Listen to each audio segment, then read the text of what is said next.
ರಾಮ ನೀನೆ ಶ್ಯಾಮ ನೀನೆ ಅಲ್ಲ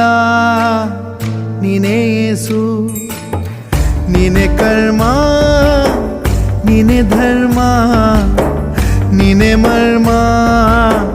ನೀನೆ ಪ್ರೇಮ ನಿಮ್ಮ ಜೀವನ ಮಾಲೀಕ ನಾನು ನಿಮ್ಮ ಪಾಲಿನ ಸೇವಕ ನಾನು ನನಗೇನು ಹೆಸರು